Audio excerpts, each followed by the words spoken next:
At one point, the supreme political tussle shifted to IEBC servers, which NASA pleaded to be opened, a prayer that was granted by the bench. Advocate Edwin Sifuna, now ODM Secretary General, was in charge of the NASA team of young IT experts sent to IEBC after the Supreme Court of Kenya ordered a scrutiny of the physical forms and the results in the server. The Jubilee team was headed by Davis Chirchir. James Muhati was the IEBC IT manager, and there were two experts from the Supreme Court and the Office of the Registrar. We could sense that there were a lot of games that were going to be played from the very onset. I remember exchanging very unsavory words with Chirchir because in my estimation, we were just equal participants in this particular process. He was there to represent a political party. I was there to represent a political party. It was nothing personal. The court had directed that interested parties be restricted to a read-only access. The mission hit a snag. I remember Muhati coming back at around 4:30 and now claiming that the IEBC had lost communication with its server, that now it was not just a problem of creating credentials, they themselves could not be able to communicate with their own system, which was the final nail in the coffin. And I remember pushing the experts from the Supreme Court, the ones that had been seconded by the judges, to call an end to the exercise, because at 4:30, with 30 minutes remaining, and having stayed there the whole days and the whole day and the previous day, it was clear that the intention was never to allow the court or even indeed the litigants access to the IEBC server, which is why at around 5 o'clock we were able to convince the experts to draw the exercise to a close and to report back to the court that indeed we had been denied access to the IEBC servers. From a layman's view, I would say that the fact that we were able to show that there was blatant disregard of the regulations, there was no backup from the IEBC on a lot of the results that they were declaring. They came to a conclusion without thousands of relevant Form 37 relevant forms that are required. That was a serious breach of the Constitution. And then the fact that they also hesitated or simply filibustered when it came to accessing the servers, to me was an indication that this was an institution that was not even remorseful that they had done the wrong things in the field, but they were not even prepared to show respect to the Supreme Court of this. At the very same time when the IEBC was denying us access, they were through their social media accounts actually announcing to the country that they had now allowed access to the servers and that every information that was required had been provided to the NASA coalition and to the experts that were seconded by the courts. It was a very, very frustrating exercise. But the young people that were on our team were extremely resourceful and were extremely patient, and that every time Muhati and his team tried to deceive them, they were able to very quickly call out the deception and to brief us, who are the people who are in direct link with the IEBC and our counterparts from Jubilee, to brief us on what exactly had been provided and what exactly had not been provided. So that even though I am not an expert in IT, they made it very clear that there was still no compliance with the order of the court, and that is why we were able to catch them every time, even with the deception that they were putting out through their social media accounts. It was evidence that was collected by statisticians and other professionals who did not focus, who did not have a keen mind in terms of what does the court require, in terms of what would it take to persuade the court. So I think the most challenging part that I can tell you, and I was in charge of collating the evidence and presenting it in a way that a court of law can appreciate. The most challenging part was to try and analyze the hundreds in fact it was hundreds of thousands of documentation, reduce it into a way that flows, a way that can be presented in court. After a protracted and tense legal battle, it was time for the 6-man bench to deliver the verdict. The date was September 1st, 2017. All eyes were on the President of the Supreme Court of Kenya, Chief Justice David Kenani Maraga, who read the verdict of the majority. It was 4 against 2. Declaration is hereby issued that the presidential election held on 8th August 2017 was not conducted in accordance with the Constitution and the applicable law, rendering the declared results invalid. Information that is still scanty and cannot be independently verified talks of sharp divisions in the bench hours to the ruling.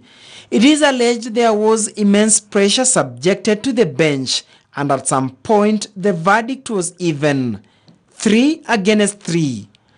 3 judges had deep conviction the presidential election was not conducted as per the law, while the other 3 held a contrary opinion, which could have resulted into a tie, and as such, the status quo would have remained. However, one of the 3 whose decision kept many guessing is believed to have changed his mind at the last minute after carefully going through the submissions again, and this is what tilted the scale, resulting into a 4 against 2 vote.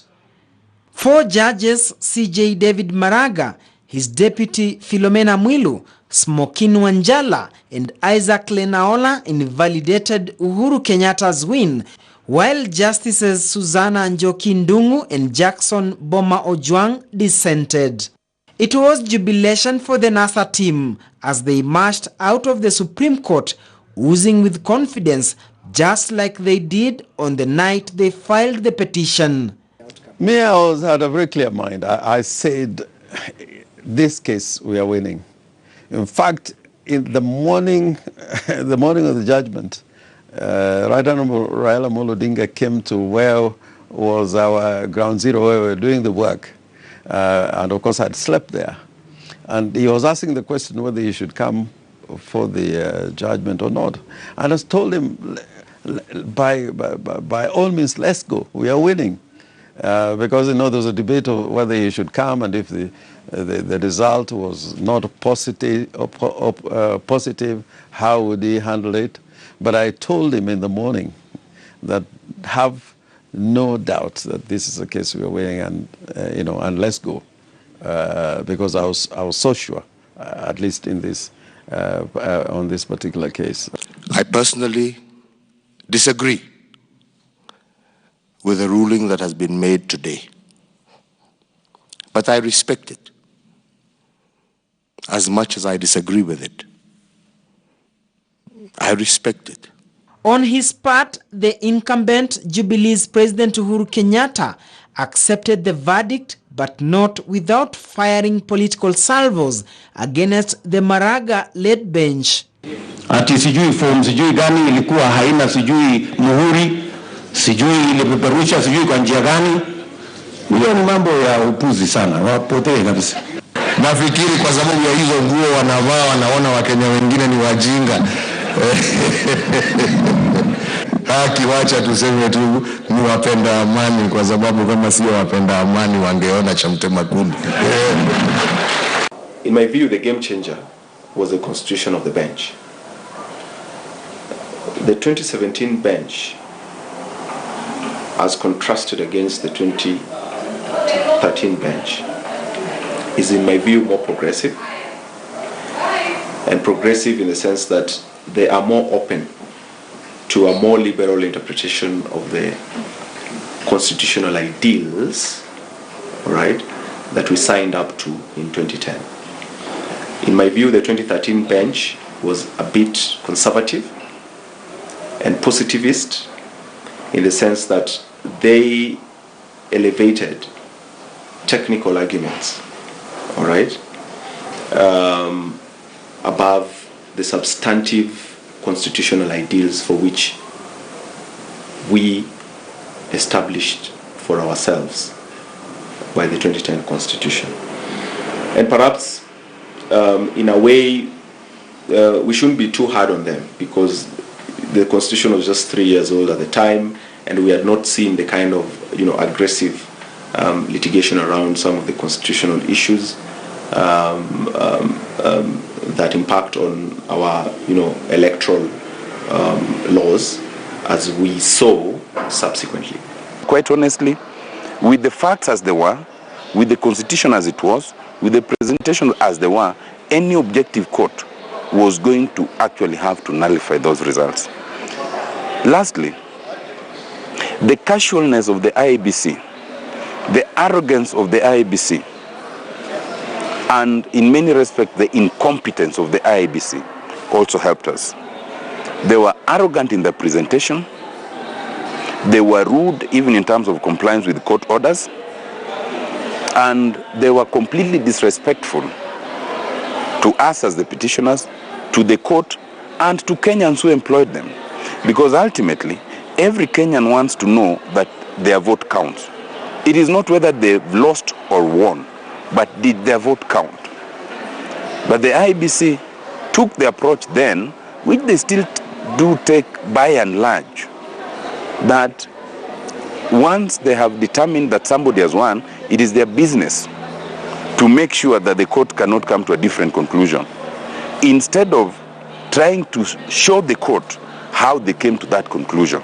And I think that also helped us. The August 8th presidential election was nullified, a verdict that thrust Kenya onto the headlines worldwide. Now, in a historic ruling, Kenya's Supreme Court says last month's presidential election was flawed and the judges have ordered a rerun. The victor, President Uhuru Kenyatta, says the decision is political, but he will accept the judgment. He'd won the closely fought ballot by just over 1 million votes, but the opposition claimed there were widespread irregularities. It's the first time a legal challenge to a presidential vote has been successful anywhere in Africa. It was a historic ruling, making Kenya the first country in Africa and fourth in the world to nullify the election of a sitting president. Until today, NASA's Nerve Center, popularly referred to as the servers in the sky, remains a top secret. Duncan Hemba, The Untold Story.